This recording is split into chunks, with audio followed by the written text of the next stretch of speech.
In the 1966 model year, a star was born. The Dodge Charger first graced the highways of America and the banked oval tracks of NASCAR as a sleek, aerodynamic, futuristic fastback that dominated both with relative ease.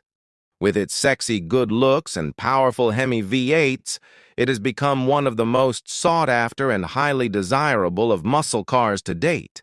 This Mopar muscle car with the electric personality and pure animal magnetism has spanned almost 60 years and 8 generations. Let's take a look at them all and correct some misconceptions. This is the list.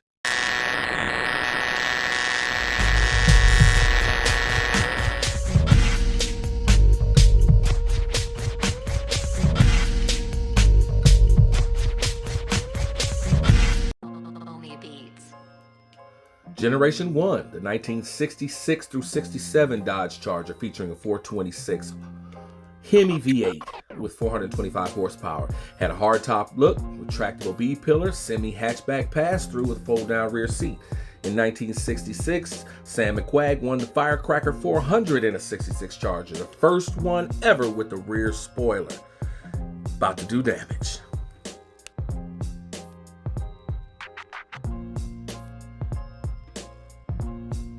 Generation 2, 1966 through 1970 Dodge Charger, equipped with the 426 cubic inch, 425 horsepower Elephant V8.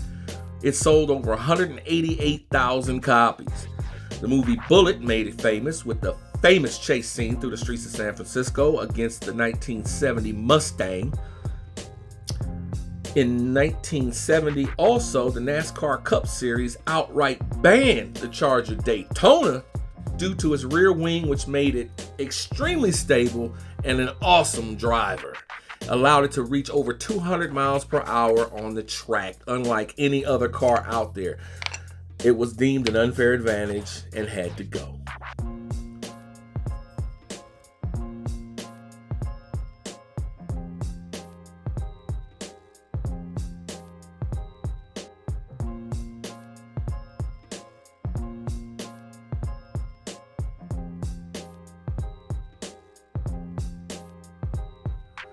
Generation 3, 1971 through 74 Dodge Charger, also available for the last time with the 426 Hemi.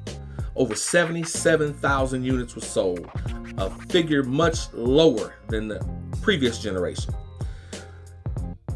Cafe standards and insurance worked their magic and killed the 426 Hemi. The car also got heavier and also more luxurious with various options and creature comforts. In 1972, Richard Petty returned to Dodge from Plymouth and won the Cup Series. Go NASCAR.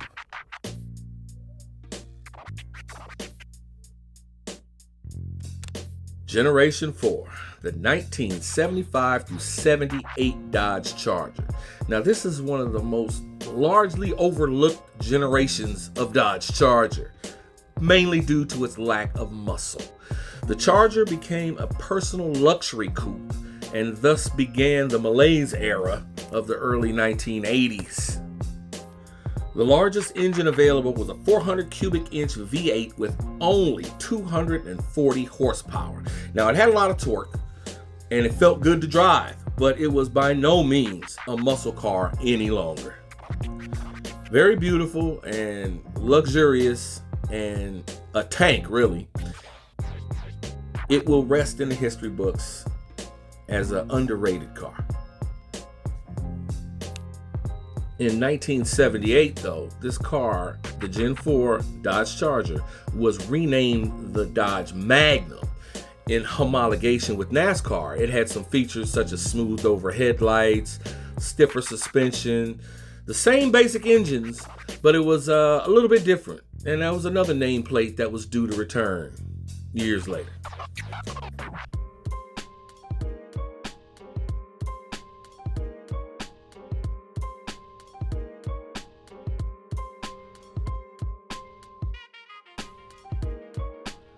Say hello to the Generation 5 Dodge Charger. 1981 through 87 with 212,630 copies sold.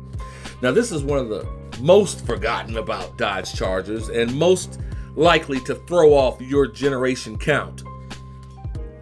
It was the first and only front-wheel drive Dodge Charger, which kind of makes you say it really wasn't a Dodge Charger, but we're going to play along anyway. It began life in 1979 as the Dodge Omni, but was later by 81 named the Charger. In 1983, Carroll Shelby developed the Dodge Shelby Charger. This one was equipped with a 2.2-liter turbo inline 4, developing 146 horsepower. Pretty good for the time, but not a muscle car by anyone's imagination.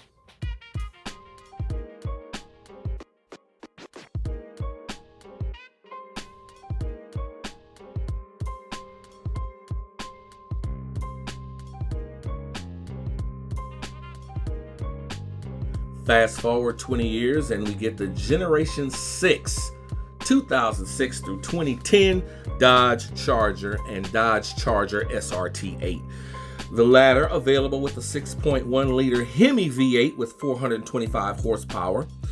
And this new platform being the result of the short-lived marriage between Mercedes-Benz and Chrysler, we have a Charger that is Mercedes underneath and Dodge on top, including the engine. This generation Charger also marks the return of the rear-wheel drive V8 in Chrysler's lineup. Gen 7, the 2011 through 2023 Dodge Charger. Now this one is a little confusing, and it is another one that's likely to throw off your generation count because it really consists of two different Chargers. However, the change in 2015 only included an exterior refresh, a new engine, and a new transmission.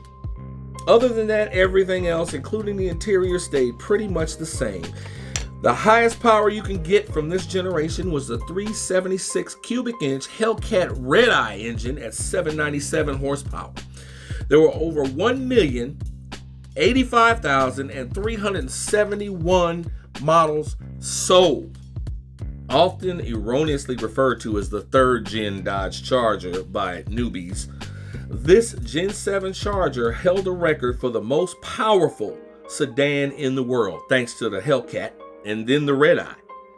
And it also held the record for most infamous Dodge Charger, being involved in so many high-speed pursuits, takeovers, and general mischievous behaviors.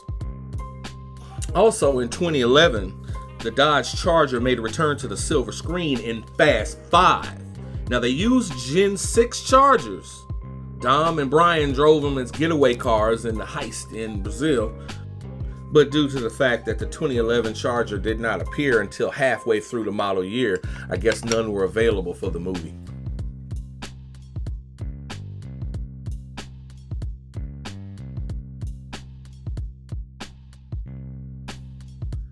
The eighth and final iteration of the Dodge Charger, available now as an electric vehicle, an EV, tops out at 670 horsepower all-wheel drive. Now this one is available as a sedan and a coupe for the first time since 1987. Not well received as of yet, selling fewer than 2,000 units at its introduction. However, this vehicle was designed to house both electric and gas motors in a stroke of genius, because the electric version is not selling very well. However, the gas version should sell pretty darn good. With powerful Hemi engines in its future, the muscle car era is not over. Now, this beautiful four-door version is not yet on sale, but I know quite a few people that are in line and will be purchasing them, especially with the returning Hemi V8s. Thanks to recent events in Washington, D.C., the Hemi engine will be making its return. And with that kind of future, I don't see why we all can't keep a Hemi under our right feet for many years to come.